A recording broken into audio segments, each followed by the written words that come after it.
Hello and welcome to another fun-filled nonsense retrospective. I'm your host as always, Rick, and joining me equally as always is Devon. Hello. Yes.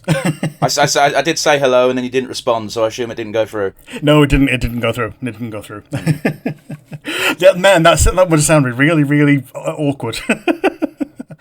Yeah, today we're doing a little bit of a quick one. We're doing a nice, good old tier list of Bloodborne things, and because it's warm. You know, the fun thing is, Rick, is we don't put plans out anymore. You don't need to explain shit to the audience. Yeah, it's warm. Everybody knows it's warm. But before we get too far into what we're doing, let's go with the good old time-honored tradition of the nonsense, asinine hypotheticals. Gentlemen, for me today. Trick weapon, go. Yeah, exactly. Same question.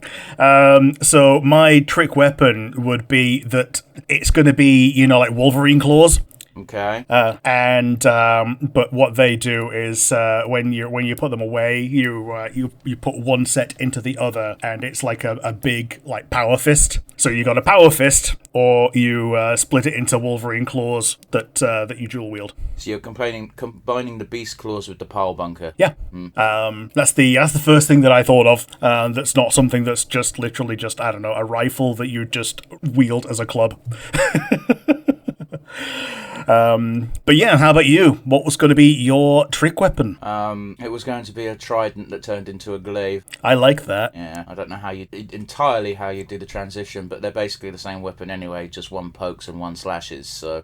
Yeah. So the trident, obviously, it's more pokey. You can have a blade on the trident, but it's not normally about that. And the glaive, it can poke, but it's not normally about that. It's normally about the slashy. You can't really have a slicey bit on a trident, because then it stops being a trident.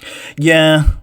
So I guess it's I guess that's literally what it would be. It would be whether you're the blade down the side is exposed or emphasized. But yeah, can you come up with a new question on the spot, or are we just using that? Now we're using that because that's what my question was.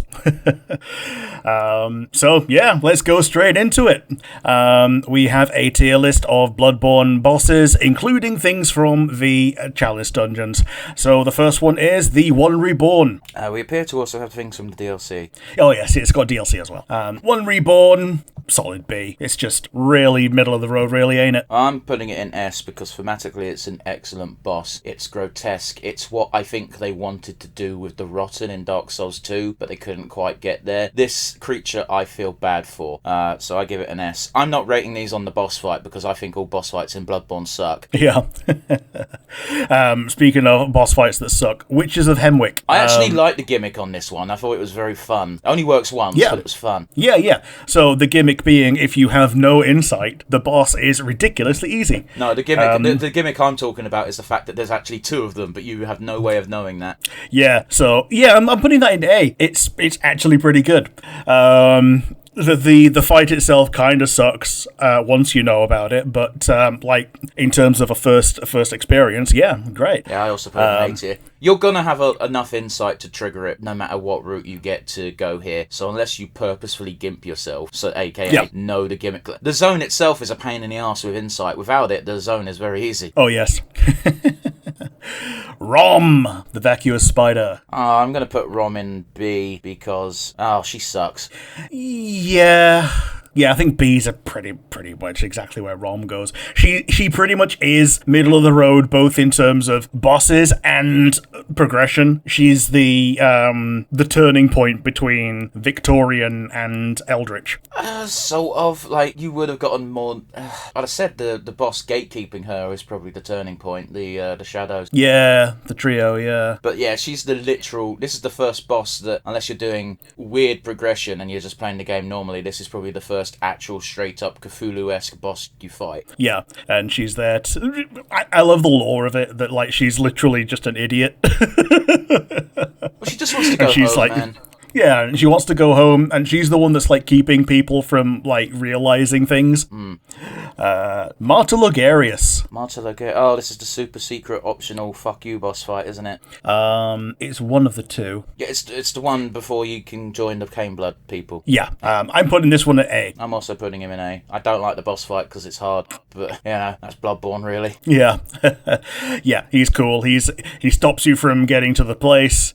You need to put this hat on after you beat him to get to the place after that and see the waifu queen.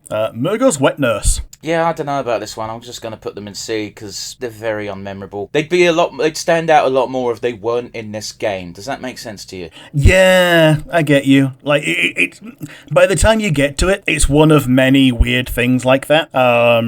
Just the fact, I'd say that, yeah, I think B, it's exactly what you say. The fact that it's in Bloodborne makes it so that it's just one of many. Other than that, it would have been really memorable. It's also just Dark Lurker 2.0. Yeah. Celestial Emissaries.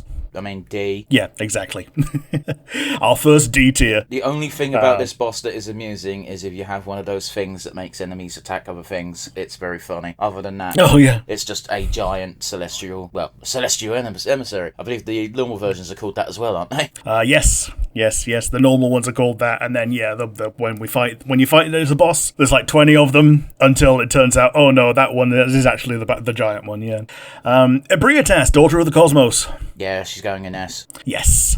Isn't she the one that you have to beat to get like Chalice dungeons in general? No, you get loads of Chalice dungeon materials throughout the game. Okay. The story Chalice dungeons, they just give you per boss. Like the first one you can get is after Bloodstarve. Sure. Okay. But yes, this is I felt like a real badass on this boss because I was not super struggling, but like I almost no-hit this boss just by staying between its legs and just going mental on it. Turns out it's actually quite a difficult boss if you don't actually, luck sack it. I mean, yeah, it's she's the cause of pretty much every magic spell in the game, which made her a big deal in my playthrough because I did an int build. It's not called int, I think it's called something else, but yeah. Yeah, it's the arcane. Yeah, but it's the magic stat. Almost every single magical spell you have in the game is a magical spell she does, implying that you're channeling her power when you tickle the slug. Yeah. Yharnam, the Thumerian Queen. D. I'm not putting any of the Chalice dungeons in anything above D. They are the laziest boss fights ever, and yes, there is lore tied to some of them, but it should have been in the game. Fuck you. Yeah, this is the only one of the Chalice ones that I'm putting anything above D, and I'm putting her in C. Like, I think she's the best one of the lot of all the Chalice ones because she has things that she does and is unique and isn't just a beastie.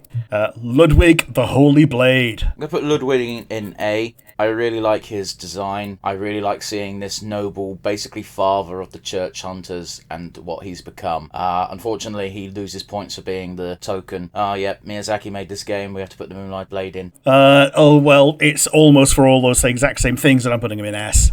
Like I really love the progression from being like this bestial guy who's fallen so far to once you get to the halfway point, he finds he had the Moonlight Greatsword all the time. And that's when he regained some of his humanity, and it's harder again. As an int build, that sword was a very nice upgrade in the DLC. However, it wasn't as good as his regular Holy Blade, just with an arcane blood gem slotted in. Yeah, the basic one that they make in the church to recreate it because he didn't have it, so they made one to copy it. Yeah, the Orphan of Kos, instant S. Yeah, I'm also putting them in S, but that boss fight was bullshit, and I don't know why they... Like, Bloodborne was the start of me just being like, wow, the Soul series just sucks now. Yeah, I get you. Yes, there are very cool things about it, but this is where it, more than anywhere else, was all about speed, which Souls tends not to be, and it shouldn't be. Oh, it's one of those as well. It's like, it actually started in Dark Souls. I can't remember if this came out before. This came out before Dark Souls 3, didn't it? Yes. Yeah, so this was the start that was just like, okay, shields are for pussies, and we're going to make every player not pick up shields. Because in Dark Souls 3, shields are useless. There's no point in using them. There's just not. Yeah. Because almost everything has enough damage that it will pierce through a shield. So it's like, cool. The good thing about a shield is, in the older games, is if you had a shield and you were patient, you could beat anything. Yeah, whereas in Dark Dark Souls 3, even the basic hollows have fire on their arrows. Lady Maria. There are plenty of enemies in Dark Souls 3. The basic enemies aren't a problem. It's the bosses I'm specifically targeting. Yeah. I understand to a degree why, because the Dark Souls 1 DLC boss Artorias was trivialized by a shield, and they didn't want that to happen again. But whatever. But yeah, Lady Maria. I'm putting her in S. You'd be wrong not to, really. Yeah, it's and FromSoft also puts her in S so much because every time they need to make a boss, they just make Lady Maria again. And she was the boss of Dark Souls 3's DLC. Yep, and Melania is basically Lady Maria 3.0 as well. Watchdog of the Old Lords. Yeah, well, I answered this. Yeah, it's another one of the D tiers. This one really, really is a D tier. This is the one where your HP is halved, isn't it? I think so, but also the fun fact that you learn in this Chalice dungeon is you're like, well, my HP is halved, but that also means, at least that means my blood visor will heal more. Nope, it heals a percentage. Yep. Yeah, shit. Lawrence the First Vicar. I've never fought this boss. Why? I've just never triggered him. He is a DLC boss. He is a DLC boss. And if you but if you don't if you don't talk to him after doing the flags and doing the correct things, if you only talk to him before, he's just sleeping.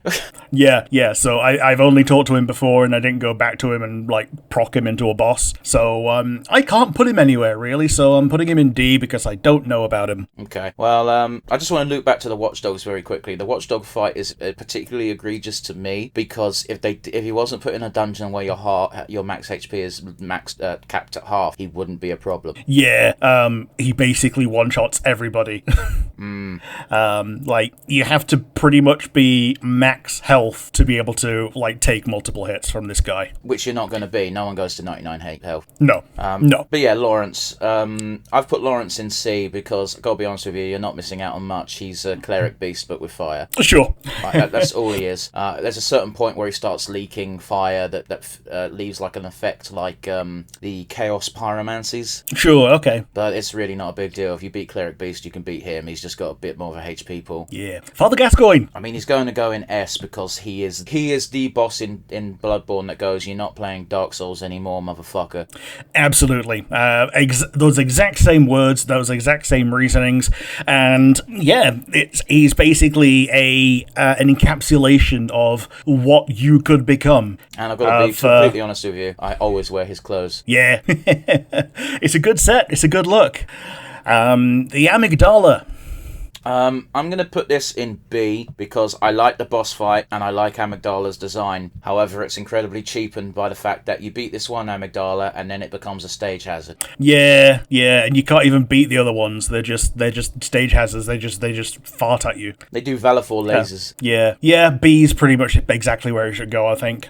The Living Failures.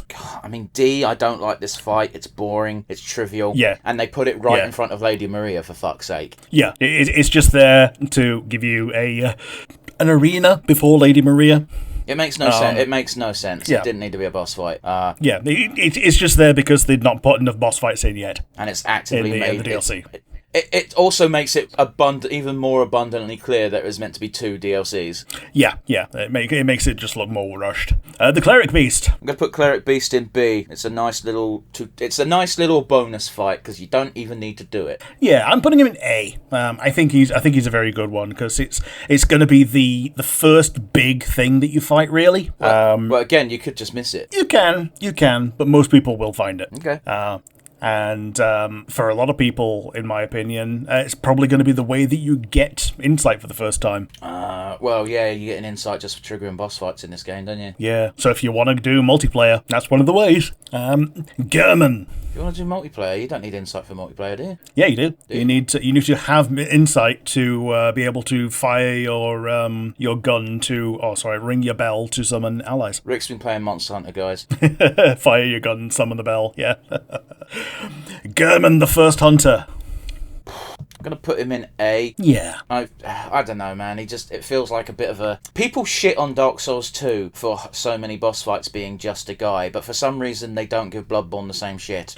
Yeah, because, like, a lot of these have personality, whereas in Dark Souls 2, you just get to the guy and it's just a dude in armor, whereas these, like, Gehrman in particular, you've been talking to him the entire game. Yeah, but, Father but Gascoigne, you don't know, do you? Because you talk to him at the beginning and then he fucks off for 2/3 of the game. Yeah, yeah, he's like, use the doll if you like. And then, yeah, he's there, you can just come along and you can smack him and go, fuck you, Gehrman, and he goes away. Also, if you really want to, you don't even have to fight him. No, you don't have to. You can accept his offer to kill you and to end the game and get your platinum. Wow, you need to beat the game 3 times for that. Yeah, for the platinum. Yeah, Thief, Tumerian Descendant. Putting it in D because I'm assuming this is a Chalice boss fight because I don't remember it. Yeah, I think it's. Yeah, I'm pretty sure this is one of those. Yeah. D. Keeper of the Old Lords. This is also a Definitely. Chalice boss fight, isn't it? Yeah, it's definitely a Chalice one. You can get their armor from doing this. Dude, I did do all of the Chalice dungeons because I got the platinum. You need to do all the Chalice dungeons to get the materials to make the final Chalice to get the Yharnam Queen, and it's bollocks. Yeah, I ended up using these guys' armor because I like the I like the witchy hat look. Okay, the other guy must be the snake armor guy then, because I know you get a snake fiend armor for doing the dungeons as well. Okay. Vicar Amelia. I'm going to put them in A because I think it's a more interesting boss fight than Cleric Beast by a country mile. I like that they retain some of their humanity, and there's that point which every Souls player dreads where, how come the boss is healing? That's against the rules. Yes! She's basically the one that does this, and she's also very fluffy. Alright, you fucking furry. Yes, I'm also putting her in A. The Bloodstarved Beast. Oh, I just want to loop back to Vicar Amelia. You also get to fight her again in the DLC, but in her human form, and she's also a fucking beast in that form as well. Yeah. Like, she will kick your shit in. Although part of that is because she's cheating, because she's got a friend, but whatever. Yeah, Bloodstarved. I'm putting Bloodstarved in C because, it becomes a normal enemy.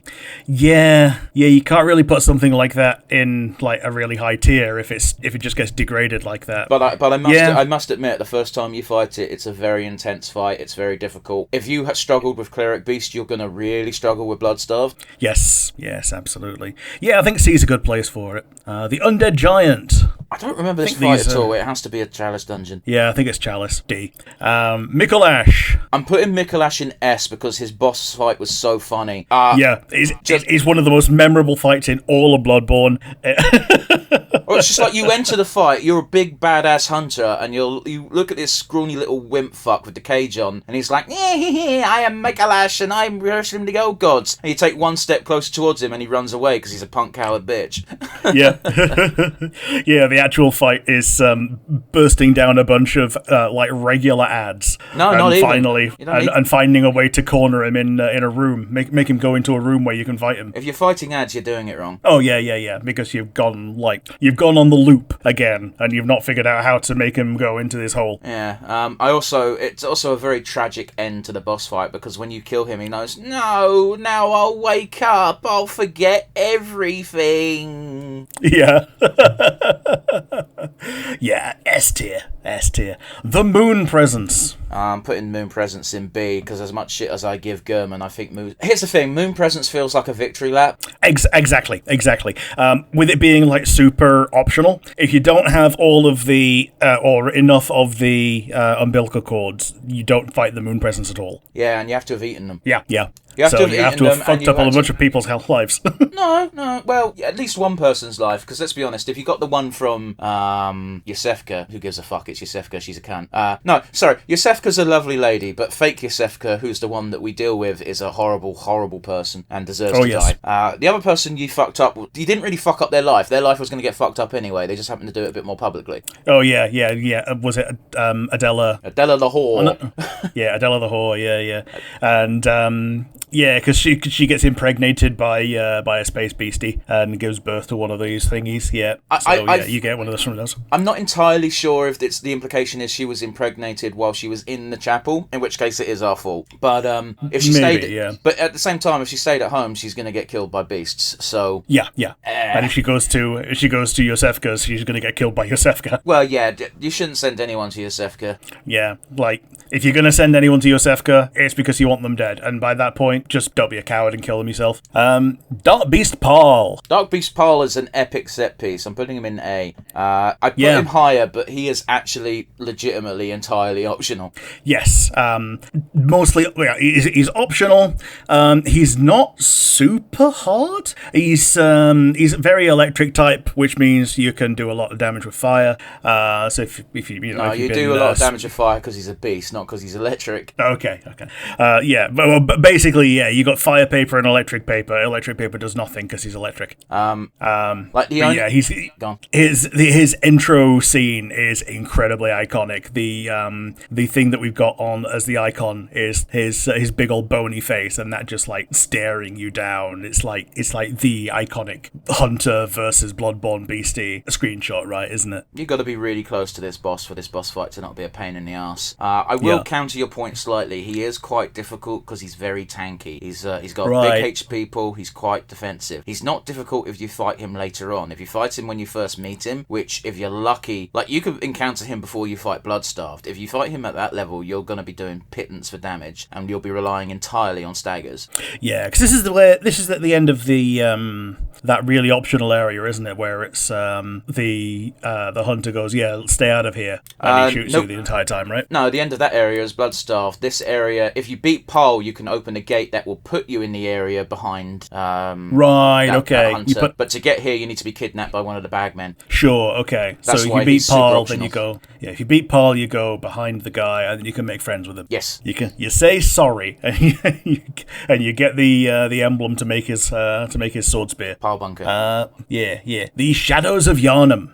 Unfortunately, they're going in C because they're a very cool boss fight when you first encounter them. But again, they're even worse than Bloodstarved when it comes to becoming regular enemies. Yeah, exactly. The first time you fight them, great. And I feel like these are like a way better version of what the Skeleton Lords in Dark Souls 2 are. In that, yes, there's a trio, and the ones that are left get stronger essentially.